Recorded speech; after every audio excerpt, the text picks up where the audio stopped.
Time now for the PBP top 5 calls of the week. You have sent some in, and me and producer Robbie Triano have sought out the very best from the week that was. First, we go to Orioles television, where Kevin Brown and Ben McDonald share their umpire outrage and use a loud fan as part of their broadcast as well. Wait a minute. What is going on at home plate? Brian Walsh, man. That's literally right down the middle. I mean, you couldn't set it on a tee in the heart of the plate any better than that. Look at this pitch right here. How do you miss that? Get that right arm going, Brian. Should have been strike 3.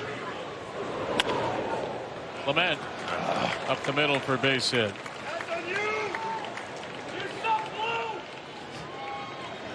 Well, at least one fan's now thrilled with that.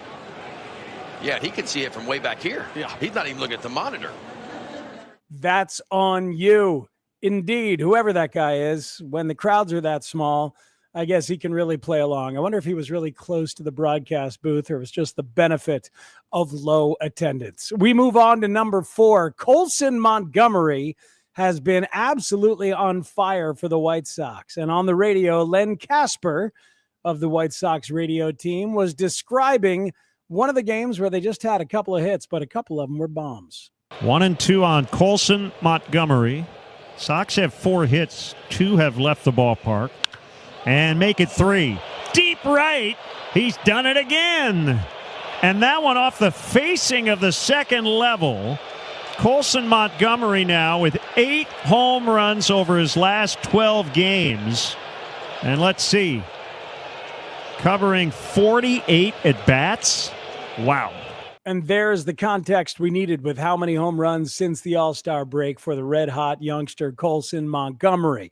Now we go to a classic home run call from home television by a passionate and excited broadcaster. It's Aaron Goldsmith about Josh Naylor, who's been on a tear for Seattle. And here goes another one. Josh Naylor bombs away. Take cover. Josh Naylor is a beast right now. All of that context delivered from Goldsmith, and then he lays out and just lets the crowd breathe, including the smiling, laughing face of the manager in the dugout. To number 2 on the PBP top 5. He didn't complete the no-hitter, but Gavin Williams made a great defensive play, and the Cleveland TV crew of Matt Underwood and Rick Manning described it beautifully. Oh, my! It took the glove off of Gavin Williams, but he recovers and throws him out. Wow, what a play by the big rig. He blew a tire and still was able to make the play. Boy, oh boy, that was, he says he thumbs up. He's all right. That came back quickly. There's a lot to love about that conversation. It sounds like a conversation, that's first and foremost, and Underwood squeezes a lot in. There's the nickname, the big rig. If all you caught was the highlight, you like the big rig now, and you get it.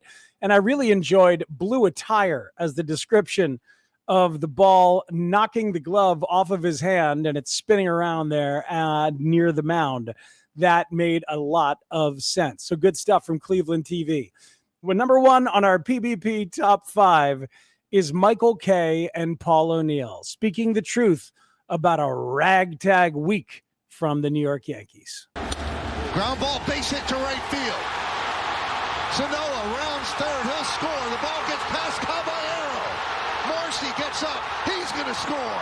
Going to third is Edwards, and the game is tied again at 12.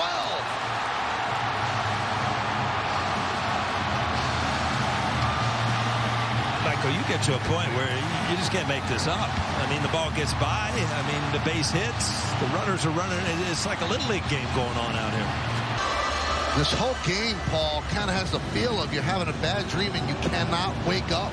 Yeah. The Yankees were bad fundamentally last year, slugged their way to the World Series, and then were bad fundamentally in the World Series. And then this year, without some of those sluggers, the bad fundamentals are exposed again.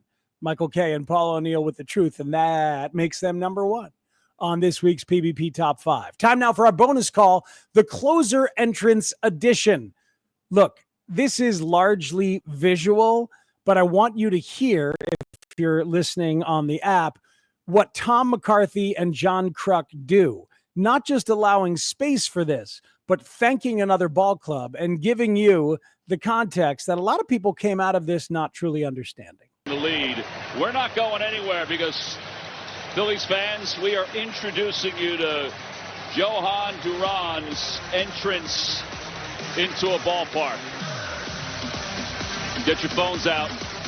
If you're just hearing it, it is the music that you hear, but also tarantulas crawling across the ribbon screens in the outfield in Philadelphia. Incredible purple lights being used in strobe effect, and all of it timed out beautifully as Johan Duran, the Durantula, makes his way to the mound, and then Tom McCarthy jumps back in.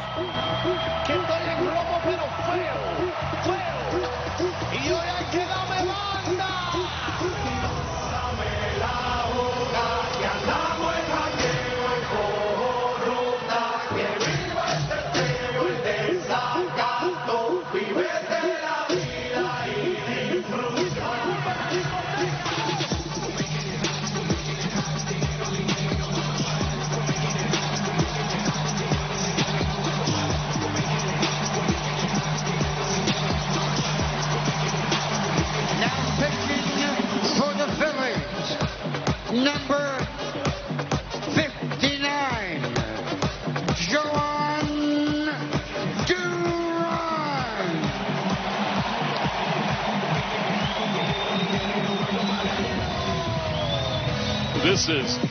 This is unbelievable. It's been a long time since something like this has happened at Citizens Bank Park. I don't even think it ever happened. I mean, seriously, John. Thank you to the Twins for passing this on to the Phillies.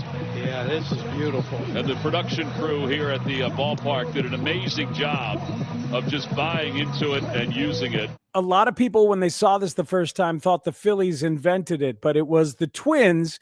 And I love the two ball clubs working together and the broadcasters giving us all of that. Really good stuff. Thanks for checking out the PBP Top 5 Calls of the Week. We do it every week. Find us on the Odyssey app and wherever you get your podcasts.